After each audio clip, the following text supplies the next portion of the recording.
преди малко казах, да опитваме нови неща. Лошо ли е да се греши? Не. Защо не е лошо? Стигай на ръка. Да?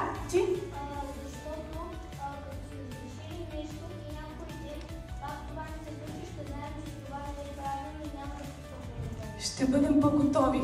Много хубав отговор. Благодаря ти.